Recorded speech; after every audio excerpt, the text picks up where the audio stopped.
The International Labour Organization, ILO, is a United Nations agency whose mandate is to advance social and economic justice by setting international labour standards. Founded in October 1919 under the League of Nations, it is one of the first and oldest specialized agencies of the UN. The ILO has 187 member states, 186 out of 193 UN member states plus the Cook Islands. It is headquartered in Geneva, Switzerland, with around 40 field offices around the world, and employs some 3,381 staff across 107 nations, of whom 1,698 work in technical cooperation programs and projects. The ILO's standards are aimed at ensuring accessible, productive, and sustainable work worldwide in conditions of freedom, equity, security and dignity. They are set forth in 189 conventions and treaties, of which 8 are classified as fundamental according to the 1998 Declaration on Fundamental Principles and Rights at Work. Together they protect freedom of association and the effective recognition of the right to collective bargaining, the elimination of forced or compulsory labor, the abolition of child labor, and the elimination of discrimination in respect of employment and occupation. The ILO is a major contributor to international labor law. Within the UN system, the organization has a unique tripartite structure. All standards, policies, and programs require discussion and approval from the representatives of governments, employers, and workers. This framework is maintained in the ILO's 3 main bodies: the International Labour Conference, which meets annually to formulate international labor standards; the governing body, which serves as the Executive Council and decides the agency's policy and budget; and the International Labour Office, the permanent secretariat that administers the organization and implements activities. The secretariat is led by the Director General, Gilbert Houngbo of Togo, who was elected by the governing body in 2022. In 1969, the ILO received the Nobel Peace Prize for improving fraternity and peace among nations, pursuing decent work and justice for workers, and providing technical assistance to other developing nations. In 2019, the organization convened the Global Commission on the Future of Work, whose report made 10 recommendations for governments to meet the challenges of the 21st century labor environment. These include a universal labor guarantee, social protection from birth to old age, and an entitlement to lifelong learning. With its focus on international development, it is a member of the United Nations Development Group, a coalition of UN organizations aimed at helping meet the Sustainable Development Goals. Unlike other United Nations specialized agencies, the International Labour Organization, ILO, has a tripartite governing structure that brings together governments, employers, and workers of 187 member states, to set labor standards, develop policies, and devise programs promoting decent work for all women and men. The structure is intended to ensure the views of all 3 groups are reflected in ILO labor standards, policies, and programs, though governments have twice as many representatives as the other 2 groups. The governing body is the executive body of the International Labour Organization. It meets 3 times a year, in March, June, and November. It takes decisions on ILO policy, decides the agenda of the International Labour Conference, adopts the draft program and budget of the organization for submission to the conference, elects the Director General, requests information from the member states concerning labor matters, appoints commissions of inquiry, and supervises the work of the International Labour Office. The governing body is composed of 56 titular members, 28 governments, 14 employers and 14 workers, and 66 deputy members, 28 governments, 19 employers, and 19 workers. 10 of the titular government seats are permanently held by states of chief industrial importance: Brazil, China, France, Germany, India, Italy, Japan, the Russian Federation, the United Kingdom, and the United States. The other government members are elected by the conference every 3 years. The last elections were held in June 2021. The employer and worker members are elected in their individual capacity. On March 25, 2022 Gilbert Fosoun Haungbo was elected Director General of ILO. On October 1, 2022 he succeeded Guy Ryder, who was elected by the ILO governing body in October 2012, and re-elected for a second 5-year term in November 2016. He is the organization's first African Director General. In 2024, a group of African countries that play a crucial role visited the International Labour Office, such as Morocco, where they held talks with the Minister of Economic Integration, Small Business, Employment and Skills Development, Youn Sekouri. Once a year, the ILO organizes the International Labour Conference, ILC, in Geneva to set the broad policies of the ILO, including conventions and recommendations. Also known as the International Parliament of Labour, the conference makes decisions about the ILO's general policy, work program, and budget and also elects the governing body. The first conference took place in 1919. Each member state is represented by a delegation composed of 2 government delegates, an employer delegate, a worker delegate. All of them have individual voting rights and all votes are equal, regardless of the population of the delegate's member state. The employer and worker delegates are normally chosen in agreement with the most representative national organizations of employers and workers. Usually, the workers and employers delegates coordinate their voting. All delegates have the same rights and are not required to vote in blocks. Delegates can attend with advisors and substitute delegates, and all have the same rights. They can express themselves freely and vote as they wish. This diversity of viewpoints does not prevent decisions from being adopted by very large majorities or unanimously. Heads of state and prime ministers also participate in the conference. International organizations, both governmental and others, also attend but as observers. The 109th session of the International Labour Conference was delayed from 2020 to May 2021 and was held online because of the COVID-19 pandemic. The first meeting was on May 20, 2021 in Geneva for the election of its officers. Further sittings were held in June, November, and December. The 110th session took place from May 27 to June 11, 2022. The 111th session of the International Labour Conference took place in June 2023. The ILO has 187 state members. 186 of the 193 member states of the United Nations plus the Cook Islands are members of the ILO.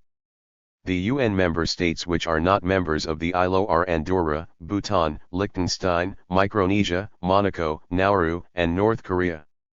The ILO Constitution permits any member of the UN to become a member of the ILO. To gain membership, a nation must inform the Director General that it accepts all the obligations of the ILO Constitution. Other, non-UN states can be admitted by a 2/3 vote of all delegates, including a 2/3 vote of government delegates, at any ILO General Conference. The Cook Islands, a non-UN state, joined in June 2015. Countries that had been members of the ILO under the League of Nations remained members when the organization's new constitution came into effect in 1946. The ILO is a specialized agency of the United Nations, UN. As with other UN specialized agencies, or programs, working on international development, the ILO is also a member of the United Nations Development Group. Through July 2018, the ILO had adopted 189 conventions. If these conventions are ratified by enough governments, they come in force. However, ILO conventions are considered international labor standards regardless of ratification. When a convention comes into force, it creates a legal obligation for ratifying nations to apply its provisions. Every year the International Labour Conference's Committee on the Application of Standards examines a number of alleged breaches of international labour standards. Governments are required to submit reports detailing their compliance with the obligations of the conventions they have ratified. Conventions that have not been ratified by member states have the same legal force as recommendations. In 1998, the 86th International Labour Conference adopted the Declaration on Fundamental Principles and Rights at Work. This declaration contains 4 fundamental policies. The right of workers to associate freely and bargain collectively. The end of forced and compulsory labor. The end of child labor. The end of unfair discrimination among workers. The ILO asserts that its members have an obligation to work towards fully respecting these principles, embodied in relevant ILO conventions. The ILO conventions that embody the fundamental principles have now been ratified by most member states. This device is employed for making conventions more flexible or for amplifying obligations by amending or adding provisions on different points. Protocols are always linked to convention. Even though they are international treaties, they do not exist on their own. As with conventions, protocols can be ratified. Recommendations do not have the binding force of conventions and are not subject to ratification. Recommendations may be adopted at the same time as conventions to supplement the latter with additional or more detailed provisions. In other cases, recommendations may be adopted separately and may address issues separate from particular conventions. While the ILO was established as an agency of the League of Nations following World War I, its founders had made great strides in social thought and action before 1919. The core members all knew one another from earlier private professional and ideological networks, in which they exchanged knowledge, experiences, and ideas on social policy. Pre-war epistemic communities, such as the International Association for Labor Legislation, IALL, founded in 1900, and political networks, such as the Socialist Second International, were a decisive factor in the institutionalization of international labor politics. In the post-World War I euphoria, the idea of a makeable society was an important catalyst behind the social engineering of the ILO architects. As a new discipline, international labor law became a useful instrument for putting social reforms into practice. The utopian ideals of the founding members' social justice and the right to decent work were changed by diplomatic and political compromises made at the Paris Peace Conference of 1919, showing the ILO's balance between idealism and pragmatism. Over the course of the First World War, the international labor movement proposed a comprehensive program of protection for the working classes, conceived as compensation for labor's support during the war. Post-war reconstruction and the protection of labor unions occupied the attention of many nations during and immediately after World War I. In Great Britain, the Whitley Commission, a subcommittee of the Reconstruction Commission, recommended in its July 1918 final report that industrial councils be established throughout the world. The British Labour Party had issued its own reconstruction programme in the document titled Labour and the New Social Order.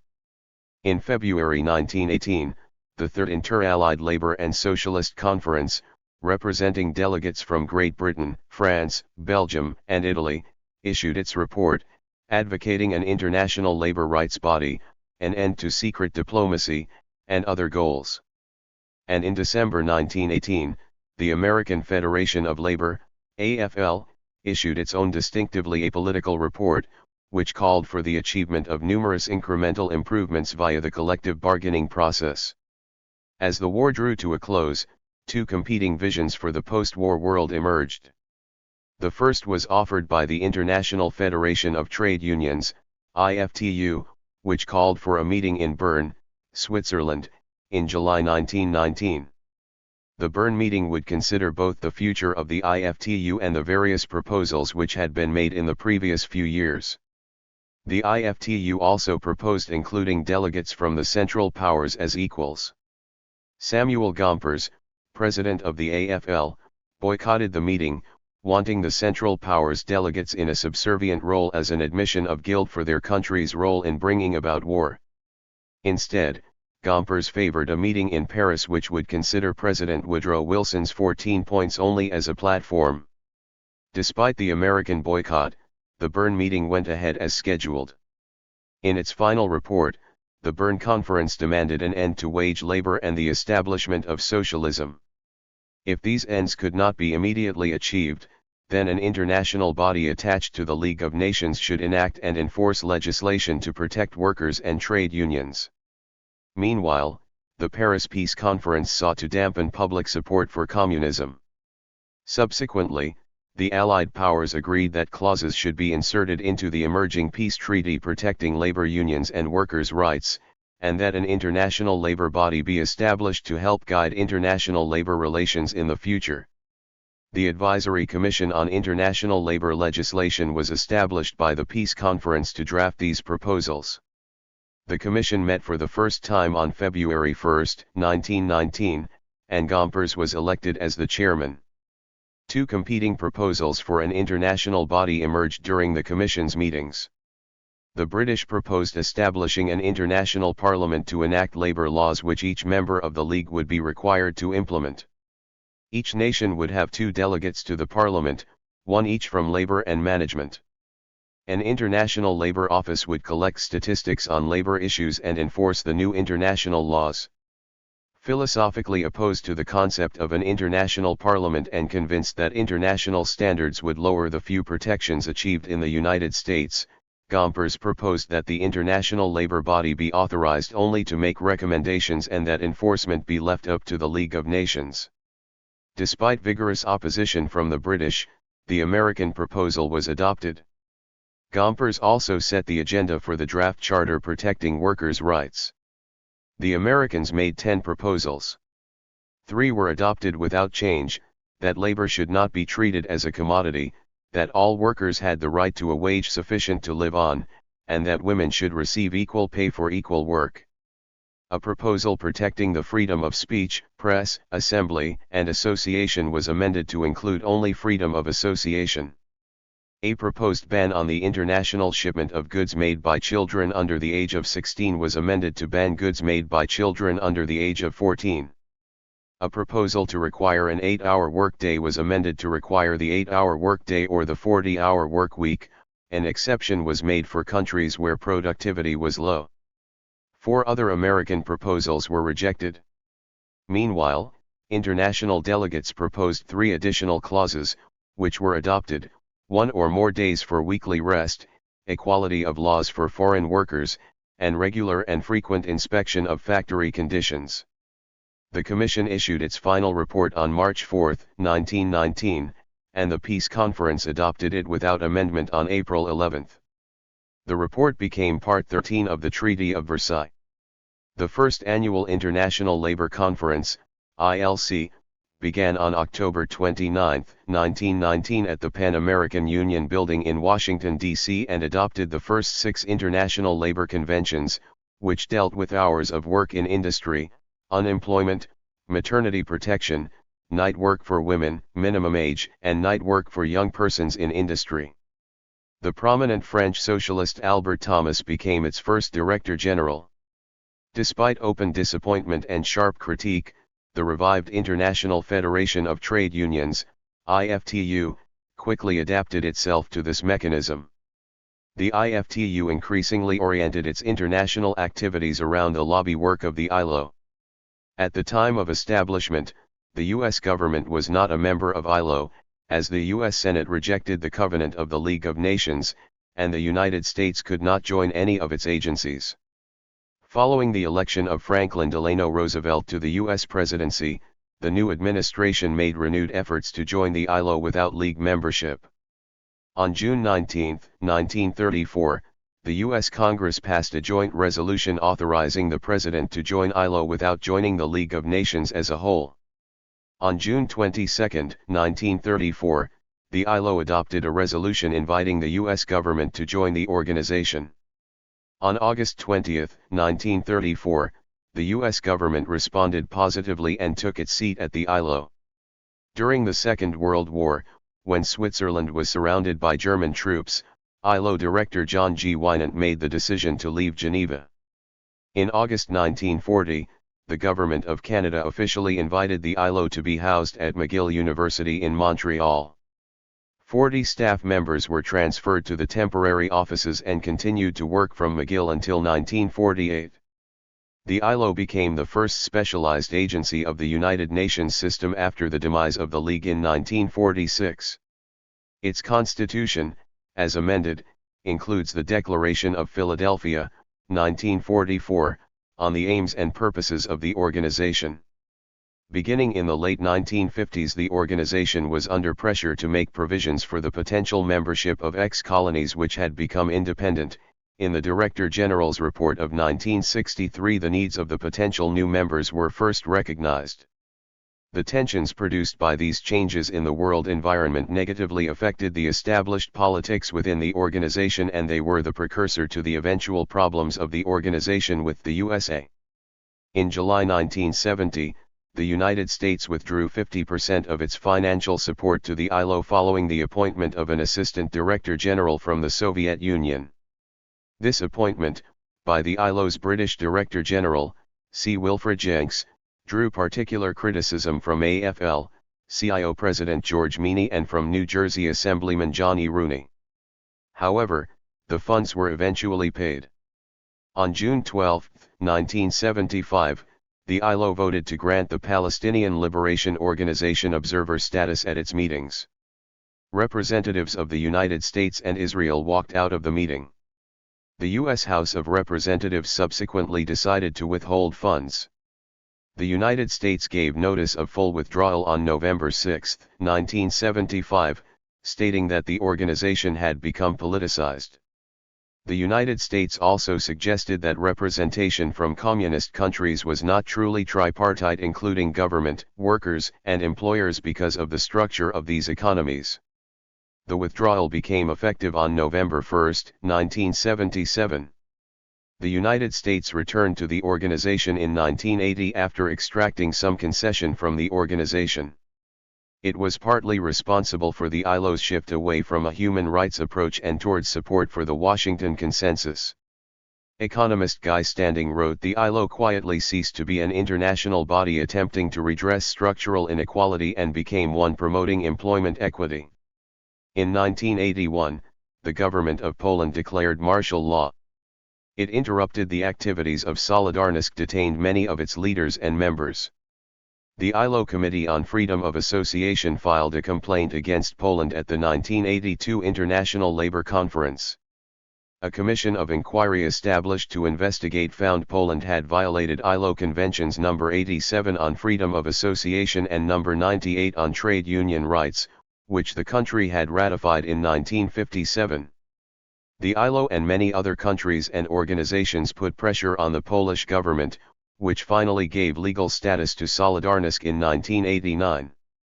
During that same year, there was a roundtable discussion between the government and Solidarność which agreed on terms of relegalization of the organization under ILO principles. The government also agreed to hold the first free elections in Poland since the Second World War. The ILO is headquartered in Geneva, Switzerland.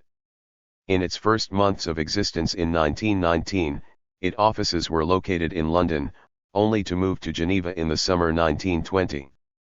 The first seat in Geneva was on the Pregny Hill in the Ariana estate, in the building that used to host the Thudicum boarding school and currently the headquarters of the International Committee of the Red Cross. As the office grew, the office relocated to a purpose-built headquarters by the shores of Lake Leman, designed by Georges Apitas and inaugurated in 1926, currently the seer of the World Trade Organization. During the Second World War, the office was temporarily relocated to McGill University in Montreal, Canada. The current seat of the ILO's headquarters is located on the Pregny Hill, not far from its initial seat. The building, a biconcave rectangular block designed by Eugene Baudouin, Pierre-Luigi Nervi and Alberto Camonzind, was purpose-built between 1969 to 1974 in a severe rationalist style and, at the time of construction, constituted the largest administrative building in Switzerland. Regional offices. Regional Office for Africa, in Abidjan, Côte d'Ivoire. Regional Office for Asia and the Pacific, in Bangkok, Thailand. Regional Office for Europe and Central Asia, in Geneva, Switzerland. Regional Office for Latin America and the Caribbean, in Lima, Peru. Regional Office for the Arab States, in Beirut, Lebanon. The ILO is a major provider of labor statistics. Labor statistics are an important tool for its member states to monitor their progress toward improving labor standards. As part of their statistical work, ILO maintains several databases. This database covers 11 major data series for over 200 countries. In addition, ILO publishes a number of compilations of labor statistics, such as the Key Indicators of Labor Markets, KILM. KILM covers 20 main indicators on labor participation rates, employment, unemployment, educational attainment, labor cost, and economic performance. Many of these indicators have been prepared by other organizations. For example, the Division of International Labor Comparisons of the U.S. Bureau of Labor Statistics prepares the Hourly Compensation in Manufacturing Indicator. The U.S. Department of Labor also publishes a yearly report containing a list of goods produced by child labor or forced labor issued by the Bureau of International Labor Affairs. The December 2014 updated edition of the report listed a total of 74 countries and 136 goods. The International Training Center of the International Labour Organization, ILO, is based in Turin, Italy. Together with the University of Turin Department of Law, the ITC offers training for ILO officers and secretariat members, as well as offering educational programs. The ITC offers more than 450 training and educational programs and projects every year for some 11,000 people around the world.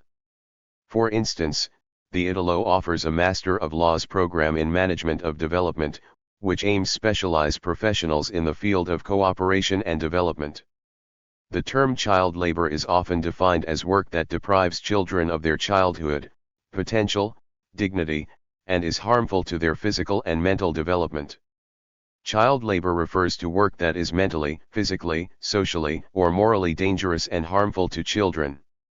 Further, it can involve interfering with their schooling by depriving them of the opportunity to attend school, obliging them to leave school prematurely, or requiring them to attempt to combine school attendance with excessively long and heavy work.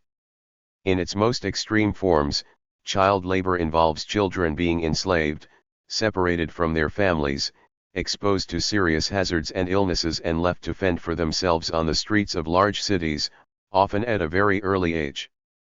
Whether or not particular forms of work can be called child labor depends on the child's age, the type and hours of work performed, the conditions under which it is performed, and the objectives pursued by individual countries. The answer varies from country to country, as well as among sectors within countries. The ILO's International Program on the Elimination of Child Labor, IPEC, was created in 1992 with the overall goal of the progressive elimination of child labor, which was to be achieved through strengthening the capacity of countries to deal with the problem and promoting a worldwide movement to combat child labor. The IPEC currently has operations in 88 countries, with an annual expenditure on technical cooperation projects that reached over $61 million in 2008. It is the largest program of its kind globally and the biggest single operational program of the ILO.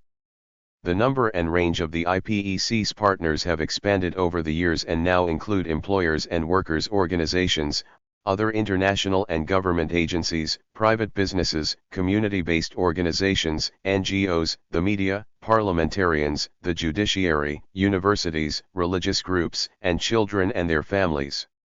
The IPEC's work to eliminate child labor is an important facet of the ILO's decent work agenda. Child labor prevents children from acquiring the skills and education they need for a better future. The ILO also hosts a global conference on the elimination of child labor every 4 years. The most recent conference was held in Durban, South Africa from 15 to May 20, 2022. The ILO has established the World Day Against Child Labor on June 12 as an annual event starting in 2002 to raise awareness and prompt action to tackle child labor worldwide. Coinciding with the Sustainable Development Goals, the event particularly targets the eradication of its worst forms, like slavery and the use of child soldiers, by 2025. The ILO distinguishes between detrimental child labor, which hinders children's development and education, and acceptable work that supports their growth and learning. In 2023, the World Day's theme, Social Justice for All. End Child Labor, calls for reinvigorated global efforts towards achieving social justice and underscores the critical need for the universal ratification and enforcement of ILO Conventions No. 138 and No. 182 to protect all children from child labor. Because of different cultural views involving labor, the ILO developed a series of culturally sensitive mandates, including Convention NOS 169, 107, 138, and 182, to protect indigenous culture, traditions, and identities. Convention NOS 138 and 182 lead in the fight against child labor, while NOS 107 and 169 promote the rights of indigenous and tribal peoples and protect their right to define their own developmental priorities. In many indigenous communities, parents believe that children learn important life lessons through the act of work and through the participation in daily life. Working is seen as a learning process preparing children of the future tasks they will eventually have to do as an adult. It is a belief that the family's and child well-being and survival is a shared responsibility between members of the whole family. They also see work as an intrinsic part of their child's developmental process. While these attitudes toward child work remain, many children and parents from indigenous communities still highly value education. The Special Action Program to Combat Forced Labor, SAPFL, was created in November 2001 to tackle the elimination of all forms of forced or compulsory labor, one of its foremost concerns, through both technical assistance and promotional means. SAPFL has developed indicators of forced labor practices and published survey reports on forced labor. The ILO organizes regular international tripartite gatherings and global dialogue fora on issues of interest to specific sectors of business and employment, for example on supply chain safety in the packing of containers for global shipping, 2011, and on employment conditions in early childhood education, 2012. The ILO has considered the fight against forced labor to be one of its main priorities. During the interwar years, the issue was mainly considered a colonial phenomenon, and the ILO's concern was to establish minimum standards protecting the inhabitants of colonies from the worst abuses committed by economic interests. After 1945, the goal became to set a uniform and universal standard, determined by the higher awareness gained during World War II of politically and economically motivated systems of forced labor, but debates were hampered by the Cold War and by exemptions claimed by colonial powers.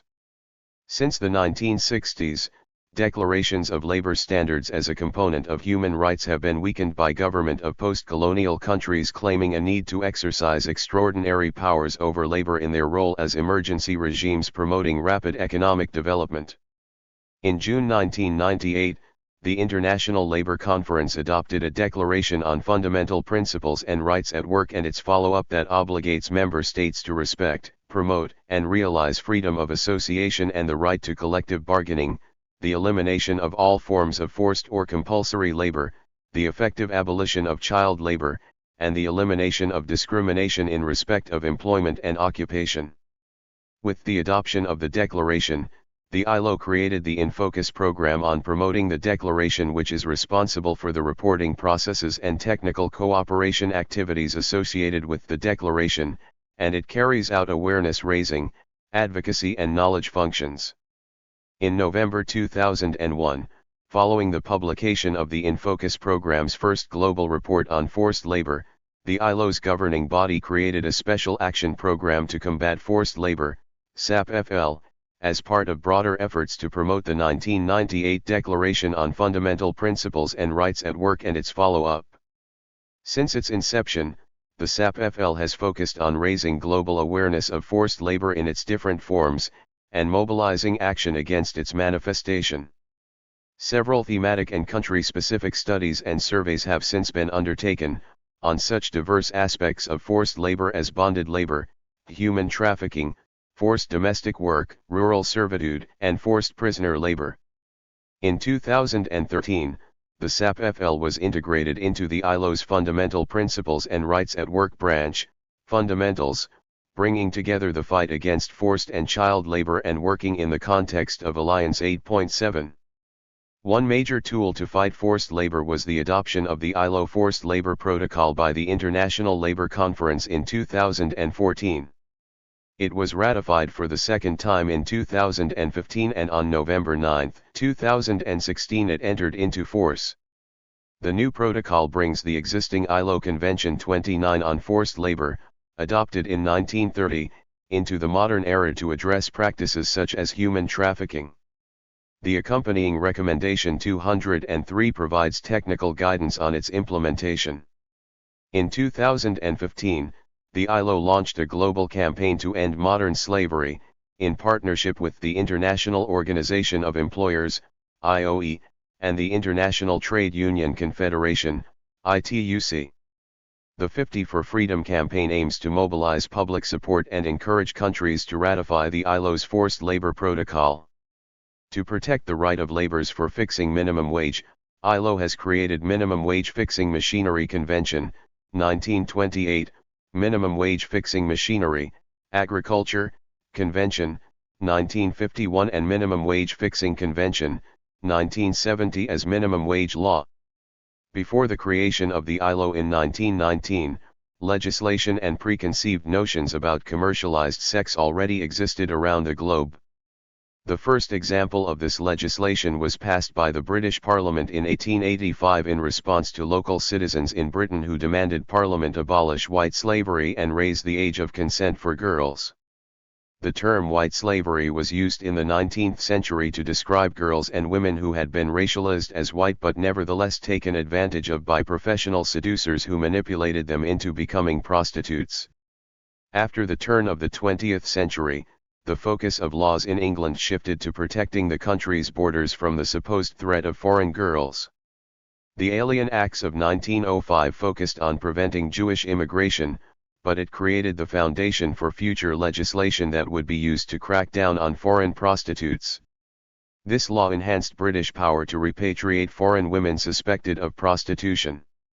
From the moment its creation in the 1919 Treaty of Versailles, the ILO has been concerned with the controversial issue of commercial sex. Prior to the creation of the ILO and League of Nations, the issue of sex work had been exclusively under the jurisdiction of the state. Now, the ILO and League of Nations believed the issue transcended borders and within their jurisdiction. In the early 20th, commercialized sex was considered both immoral and criminal activity. Initially, the ILO strongly believed prostitution was linked to vulnerable single working women emigrating to other nations without being under the paternal supervision of a man. After the widespread destruction caused by World War I, the ILO saw prostitution as spreading contagion requiring regulation. Under the leadership of the French socialist Albert Thomas, the ILO created a medical division whose primary focus was on male sailors whose lives were viewed as nomadic and promiscuous, which made these men susceptible to infection of STDs. After the conclusion of the Genoa Maritime Conference in 1920, the ILO proclaimed itself as the critical leader of the prevention and treatment of STDs in sailors. In the interwar years, the ILO also sought to protect female workers in dangerous trades, but delegates to ILO conferences did not consider the sex trade to be work, which was conceived of as industrial labor. The ILO believed that if women worked industrial jobs, this would be a deterrent from them living immoral lives. In order to make these industrial jobs more attractive, the ILO promoted better wages and safer working conditions, both intended to prevent women from falling victim to the temptation of the sex trades. After the surrender of the Japanese military and the end of World War II, a new intergovernmental governing body, the United Nations, was formed, while the ILO continued to be the primary international body governing labor. Following the creation of the United Nations, the ILO took a backseat to the newly formed Organization on the Issue of Commercialized Sex. The UN Commission on the Status of Women called for abolishing both sex trafficking and prostitution. Socialist countries proclaimed they had eliminated the issue of prostitution through the economic empowerment of their citizens.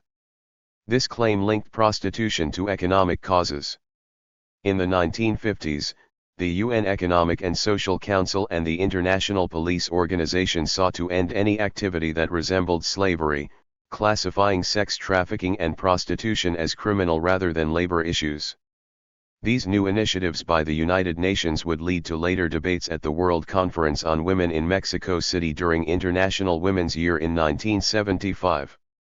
Coming out of the conference in Mexico City, delegates pleaded with governments all over the globe to take action to prevent the forced prostitution of both women and children.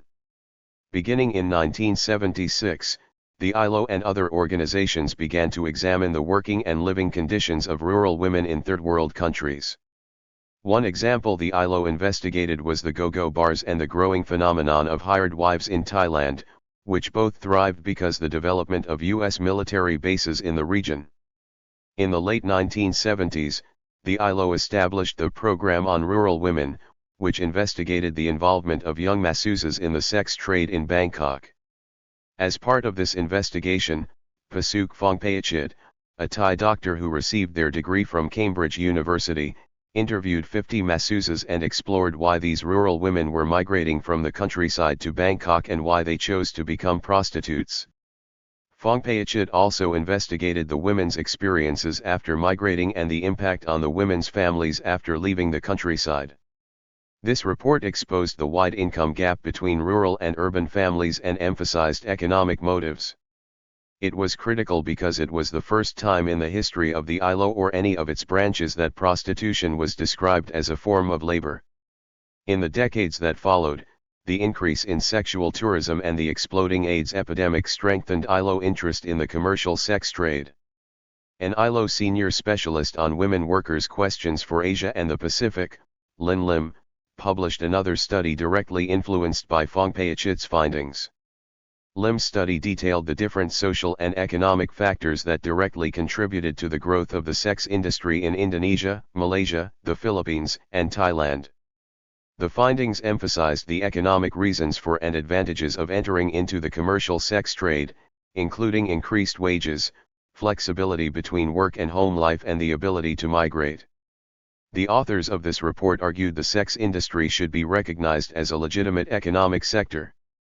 It would take another decade until the ILO discussed commercialized sex. This time, it would be under the shadow of the exploding AIDS epidemic. The International Labour Organization, ILO, is the lead agency on HIV workplace policies and programs and private sector mobilization. ILO-Its is the branch of the ILO dedicated to this issue. The ILO has been involved with the HIV response since 1998, attempting to prevent potentially devastating impact on labor and productivity and that it says can be an enormous burden for working people, their families, and communities. In June 2001, the ILO's governing body adopted a pioneering code of practice on HIV/AIDS and the world of work, which was launched during a special session of the UN General Assembly. The same year, ILO became a co-sponsor of the joint United Nations Program on HIV/AIDS, UNAIDS. In 2010, the 99th International Labour Conference adopted the ILO's recommendation concerning HIV and AIDS and the world of work, 2010, number 200, the first international labor standard on HIV and AIDS. The recommendation lays out a comprehensive set of principles to protect the rights of HIV-positive workers and their families, while scaling up prevention in the workplace. Working under the theme of preventing HIV, protecting human rights at work, ILO-Its undertakes a range of policy advisory, research and technical support functions in the area of HIV and AIDS and the world of work. The ILO also works on promoting social protection as a means of reducing vulnerability to HIV and mitigating its impact on those living with or affected by HIV. ILO-Its ran a Getting to Zero campaign to arrive at zero new infections, zero AIDS-related deaths and zero discrimination by 2015. Building on this campaign, ILO-Its is executing a program of voluntary and confidential counseling and testing at work, known as VCT at work. As the word migrant suggests, migrant workers refer to those who moves from one country to another to do their job. For the rights of migrant workers, the first ILC adopted a recommendation on equality and coordination, and the ILO has adopted conventions, including migrant workers, supplementary provisions, convention, 1975 and United Nations Convention on the Protection of the Rights of All Migrant Workers and Members of Their Families in 1990. Domestic workers are those who perform a variety of tasks for and in other people's homes. For example, they may cook, clean the house, and look after children. Yet they are often the ones with the least consideration, excluded from labor and social protection. This is mainly due to the fact that women have traditionally carried out the tasks without pay. For the rights and decent work of domestic workers, including migrant domestic workers, ILO has adopted the Convention on Domestic Workers on June 16, 2011. Seeking a process of globalization that is inclusive, democratically governed and provides opportunities and tangible benefits for all countries and people. The World Commission on the Social Dimension of Globalization was established by the ILO's governing body in February 2002 at the initiative of the Director General in response to the fact that there did not appear to be a space within the multilateral system that would cover adequately and comprehensively the social dimension of the various aspects of globalization.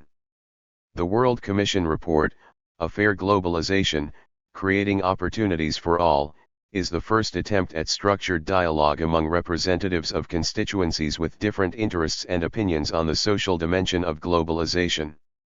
The ILO launched the Future of Work initiative in order to gain understanding on the transformations that occur in the world of work and thus be able to develop ways of responding to these challenges.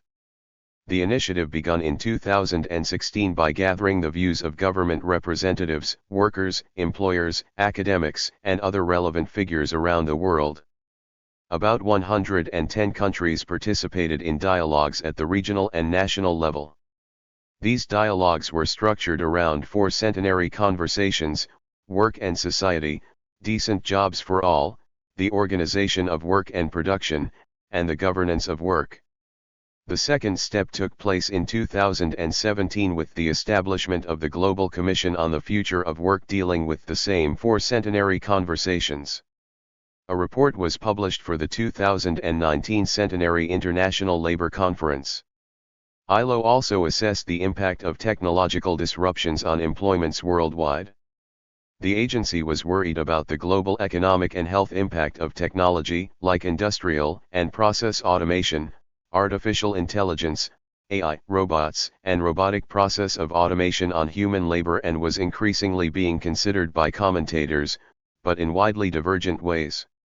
Among the salient views, technology was going to bring less work, make workers redundant, or end work by replacing the human labor. The other fold of view was technological creativity and abundant opportunities for economy boosts. In the modern era, technology has changed the way we think, design, and deploy the system solutions, but no doubt there are threats to human jobs. Paul Schult, Director of the Education and Information Division, and co-manager of the Nanotechnology Research Center, National Institute for Occupational Safety and Health, Centers for Disease Control, and D.P. Sharma, international consultant, information technology, and scientist, clearly articulated such disruptions and warned that it will be worse than ever before if appropriate, timely actions are not taken. They said that human generation needs to reinvent in terms of competitive accuracy, speed, capacity, and honesty. Machines are more honest than human labors and pose a crystal clear threat to this generation. The science and technology have no reverse gear, and accepting the challenge human vs. machine is the only remedy for survival. The ILO has also looked at the transition to a green economy, and the impact thereof on employment. It came to the conclusion a shift to a greener economy could create 24 million new jobs globally by 2030, if the right policies are put in place. Also, if a transition to a green economy were not to take place, 72 million full-time jobs may be lost by 2030 due to heat stress, and temperature increases will lead to shorter available work hours, particularly in agriculture. Thank you for watching this video.